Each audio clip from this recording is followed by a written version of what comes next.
Welcome to the Burnout to Lit Up podcast. I am your host, Erica Del Pozo, occupational therapist, certified health coach, CEO and founder of Joy Energy Time, Miami girl, and pineapple lover.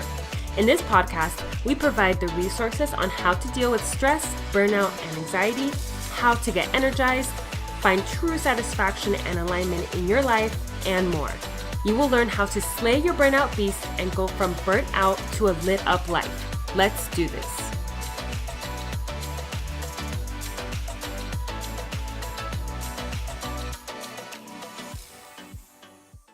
Hello and welcome to episode 4 of the Burnout to Lit Up podcast. Today, this is an off the handle special episode. It basically means what you think it means. I will be going off the handle or sharing my experiences and opinions on certain topics more so than going off of evidence-based research. So if you have any suggestions for off-the-handle topics that you feel would be relevant for this audience, be sure to submit your ideas to Erica, ERIKA, at joyenergytime.com. So today we are talking about self-love. I attended an event recently hosted by Create and Cultivate and Aerie in Miami Beach with some incredible speakers. I'm going to share some of my favorite quotes from some of the speakers. The model, Iskra, I'm not sure how you pronounce her name, she said, "If you don't feel represented, you are the representation." One of my favorites, Aly Raisman, said, Everyone is a survivor of something. We all have to support each other." Chante Burkett said, "Stand up for someone badgering their body. Help build confidence in that person." Beautiful. Jenna Kutcher said, "Don't just show the highlight reel, show the real." Amen. Faux Portern shared, "Give yourself a break. Love yourself." Alex Michael May shared, "I'm going to try something radical and love myself." Wow. All so inspiring. I think every parent should have a talk with their kids on self-love and not letting labels or what other kids or other people say about you define you. You define you. My experience with self-love, well, let's take it back to my eating disorder. That was the lowest low of my life. I didn't have any self-love. It was non-existent. I hated everything about myself. And if you've had an eating disorder or know someone that's had one, you know mentally how traumatizing it is. And for me, I think reflecting on it so many years later, my eating disorder was about control. It just manifested in controlling food, but I was striving to become a professional dancer, and I missed a lot of years of training because when I was 13 years old, I stopped dancing. My parents were going through financial struggles, and I took it upon myself to relieve them of some financial hardships because I knew my dance was so expensive. I was competing. I was taking a lot of classes and all the costumes and the shows and everything. So I quit. And then I started dancing again when I was 18.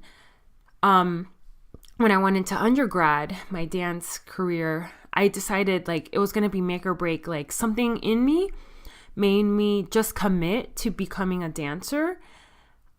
To this day, I'm not sure where that passion came from. I had danced before when I was younger, of course, but all of a sudden this passion relit itself in me to dance, and I was going to do anything and everything to become a professional dancer. So I started going on a diet when I was 18, a very simple diet, not with any real attachment to it, just thinking, okay, I'm just going to cut out some.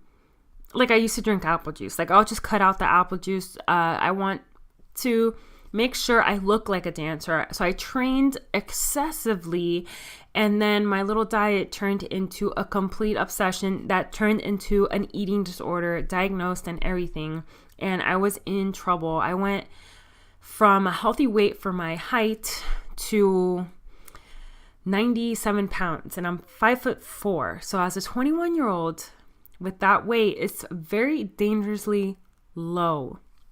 And I lost sight of what it took to be a dancer, because although I was training so hard, harder than I've ever done for anything else in my life, it became about how can I restrict what I'm eating today. And then it became about, I know I'm too skinny to, actually I'm skinnier than most dancers, and I liked it. I liked that I can show that I had control over what I put in my body. And what that led to, it led to me being so underweight that my brain was telling me, you need to eat because you're going to die. Like, you need to eat to survive. And so I started to sometimes like just lose control and binge, and then feel shame. Like, wow, I went from having every little bit of control to what I felt like losing control. It was just my brain trying to keep me alive. And I think about it now, how crazy it was, feeling completely helpless. Like I was like eating, and I felt ashamed, so I would eat by myself because I didn't want anyone to know that I lost control, when it was my body telling me, you need to eat to stay alive. So I went through this cycle of hating myself, hating that I lost control. I regained it, would restrict even more, then hate myself more because I lost control, quote unquote. And the cycle perpetuated for, I think, about a year and a half. I don't even remember, but it was more than a year. And it's just a very sad time because I didn't love myself. So how could I accept or expect people to love me if I can't even love myself? So it was a very low point in my life. And here I am a decade later, totally different. Like, I look back and I realized how hard it was and how damaging that was. But I'm almost grateful that I hit that low so I can appreciate where I am now and appreciate how I can help people with my story. And I'm just so thankful that I did not suffer long-term consequences, or thankfully I was never hospitalized, but I could have definitely gotten to that point. So it was very scary. And I think about it now, and I think about how much I do love myself. And because of that, I've created the space to be loved, to go to grad school, to achieve things in my life, not get so stuck. And I think that, you should love yourself no matter how you look, because how you look is the least interesting thing about you. So whether you're overweight or underweight, like I was underweight, but because I was starving myself and I wasn't healthy. I was mentally and physically in a very vicious and negative cycle. So, and I didn't love myself, but now I love who I am, and it doesn't matter. Like, I don't look at the scale. I just take care of my mind. I take care of my body. I eat foods that are nourishing. I exercise. I mean, for the past few years, I've just been really focusing on taking care of myself and loving myself. So I don't understand why self-love gets heat sometimes. I see it online where people of all different sizes are promoting self-love, as you should. It seems like common sense. We should all love ourselves no matter what we look like, as long as we're healthy. But self-love is getting some heat, I think, from the fitness industry, because maybe I think people are viewing it as an excuse to stay the size you are if you're overweight or I don't know, whatever it is. It's like, okay, if you love yourself, then yeah, it gives you the permission to stay right where you are and make unhealthy choices. And I think looking at that, I don't think that self-love should get the hate it does. And also, I think that you should love yourself wherever you are. If you are on a journey to getting healthy, but maybe you don't physically look it, I mean, who cares? You are on a journey for you. And I think self-love is the first thing you need before you can do anything else. Because if you don't love yourself or don't love your size, whatever, however you look like, but if you don't love yourself and you're trying to better yourself, perhaps by losing weight or eating healthier, but you don't have the foundation that is strong, you don't have the self-love foundation, then I see that as very damaging because you're not coming from a place of love. And I can tell you firsthand, like if you're not coming from a place of self-love, then everything you do, it's like you are fighting with yourself. It's like you are at war with yourself. And no one deserves that. As long as you love yourself first and get yourself to health, to a healthy state of mind, body, and soul. And body, when we're talking about a healthy body, looking at it from a very black and white perspective, doctors look at your numbers, your cholesterol numbers, your blood pressure number, your body mass index or your BMI. Doctors will look at that because, okay, that indicates your health. And that sounds really boring, like, oh, I have to know my numbers. But if we love ourselves, it kind of makes sense to me that we want good numbers. We want to be in a healthy spot, whether you're a little bit overweight or quote unquote normal weight, or even if you're a little bit underweight. But if you have healthy numbers, then you're taking care of your physical health, which means that you will be here for the people that you love and that love you. You can be here longer because you put your physical health first. Again, self-love is the foundation, but putting your physical health as a priority, I believe should be everyone's priority. Because how can we be a great mother, a great father? How can we be a great business owner or a great employee or a great volunteer, a great brother, a great sister? How can we be great if our physical health, if our numbers, I'm talking about numbers, not weight. Your numbers, which also means your BMI, which has to do with weight range. But if your numbers are good, then your foundation, then you don't have to worry about your health. You can worry or focus rather on being the best, like I said, worker, husband, wife, son, daughter, brother, sister, whatever. So that's my focus. Also, as a healthcare practitioner, I care about being healthy and making healthy choices. And here we are with another debate about, okay, self-love. Am I going to eat pizza every day? Am I going, because I love myself, so I'm going to treat myself? Okay, listen, here's what I think. I think that it's okay to indulge every now and then. And it's a part of being a human, okay? Like, I'm going to have a slice of pizza. I'm going to have a cupcake. I'm going to have wine. And I'm going to love myself. I'm not going to feel the shame and guilt I used to way back in the day when I would eat an extra bite of peanut butter and be ashamed because I lost control. Like, that is long gone for me. And I know that eating a slice of pizza in the scheme of my life is not going to make a difference in my weight.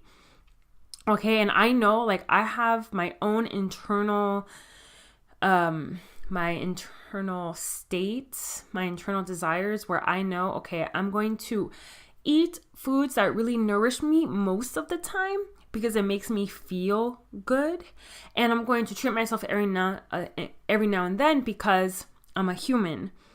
And there's no, like, magic formula, okay? I just kind of go by an 80-20 rule.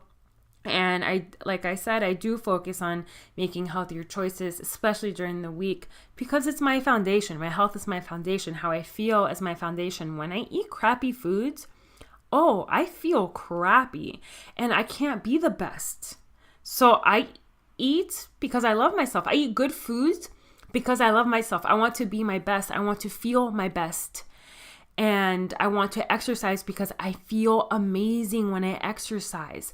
I do different types of exercise, and not to punish myself, not because I have to be thin, not because I have to look a certain way, but I exercise and I'm very disciplined with it because it's a part of me. I look forward to it. And some people exercise more than others, and that's okay. And some people might prefer more low impact exercise. But, as long as you're moving, oh my gosh. I mean, for a healthcare professional, as long as you're moving, that's all that matters. And taking care of your health. So health isn't really about deprivation. Like I said, it's about having a life. And just because you eat a pizza doesn't mean you're unhealthy. And there's a very fine line of what determines healthy and unhealthy. But like I said, going back to numbers, okay, if your numbers are out of whack, if you have high cholesterol, if you have high blood pressure, then perhaps that's an indication that you are not perhaps your healthiest. So talking to your doctor, getting that all in place. So this is probably not what you expected when I said, let's talk about self-love.